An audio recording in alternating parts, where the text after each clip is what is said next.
my cousin, she was getting married. She's a doctor, one of the and brilliant बंदी है, मगर उसकी शादी हो रही थी और उसके अबू ने foreign, she said कि यार I want to see the nikah and all. Her father created a storm. How dare you? You're going to question us. So ये pressure होती है बच्चों पे. So 18 साल पहले जी मेरी शादी हुई थी। 18 साल पहले मैंने अपना निकाहनामा इंग्लिश उर्दू दोनों मंगा के पढ़ा भी था।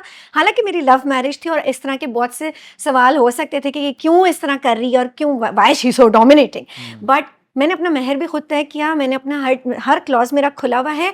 हाँ, मैंने कोई अननेसेसरी वहाँ पर कुछ ऐसा शर्त नहीं रखी, मुझे पॉकेट मनी 6 लाख चाहिए। हाँ, ऐसा कुछ नहीं रखा। बट एक बड़ी खूबसूरत चीज़ जो उस वक्त मैंने सीखी, जो मैं अभी शेयर भी करना चाहूँगी और आपकी ऑडियंस भी सीखे। मेहर कौन तय करता है और क्यों तय करता है, इसके बारे में ज़रूर खुद भी अपने आप को इनलाइटन करें।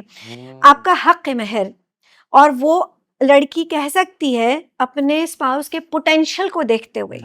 सो ये किसी सैलरी बेस्ड नहीं होता। ये नहीं होता कि जी वो अच्छा ये तो कमाते इतना है तो ये कहाँ से देंगे। आपके पास दो तरीके होते हैं, या तो आप फॉरेन ले लेते हैं या आप बाद में ले लेते हैं। आप कैश में ले सकते हैं, आप सोने में ले सकते हैं, आप डिपेंडिंग ऑन किस तरह से। लिख सकते हैं कि that 10% of everything he earns in the future.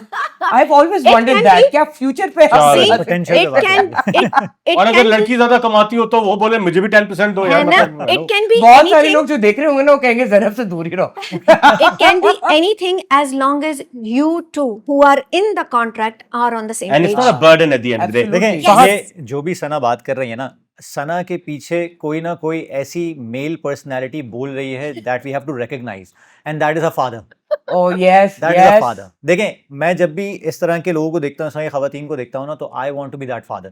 मेरे ज़हन में सिर्फ ये होता है कि यार my daughter has to be this much empowered. देखें, हम जब बात करते हैं ना वुमेन एम्पावरमेंट की, फेमिनिज्म की वगैरह की, तो हम ये नहीं कहते मेन आर डॉग्स।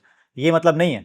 हाँ, ये मतलब बिल्कुल नहीं है। जो खवातीन इस तरह ही कहती हैं वो फेमिनिस्ट नहीं है, वो फिर सूडो फेमिनिस्ट हैं या उनका एजेंडा कुछ और है। Thank you for clearing that out. क्योंकि देखें at the end of the day अगर मैं आपको सपोर्ट करूंगा तो या फादर करेगा या भाई करेगा या बेटा करेगा या अब्बा करेंगे, जरूर करेंगे। इन चारों में से कोई करेगा ना, इनके बगैर आप रह नहीं सकते हो।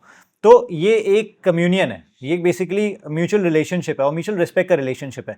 लेकिन इसको वुमेन एम्पावरमेंट के नाम पे आप बेसिकली कोई ऐसी चीज़ करना शुरू कर दो रिश्तों को बिखेरना शुरू कर दे, वो अलग बात है। दूसरी चीज़ मैं एक बात जरूर करूंगा, अभी रिसेंटली पॉडकास्ट में मेरे एक बहस हुई थी एक शख्स से कि हम ज़र्फ की बात करते हैं, क्या ज़र्फ होना चाहिए, अपना ज़र्फ बड़ा करो। लेकिन फिर उन्होंने ही बड़ी खूबसूरत मुझे बात बताई जिसको मैंने जहन में बिठाया। मैंने कहा आपने बड़ी प्यारी बात की, पहले ज़र्फ से मैं अग्री नहीं कर रहा था कि ज़र्फ बड़ा होना चाहिए। आपने कहा कि बंदे को अपने ऊपर और अपने रिश्तों में इन्वेस्ट करना चाहिए तो ज़र्फ ऑटोमेटिकली बड़ा हो जाएगा। फॉर एग्जाम्पल रिसेंटली एक फड्डा हो रहा था, रिश्ता टूटते टूटते बिखर रहा था।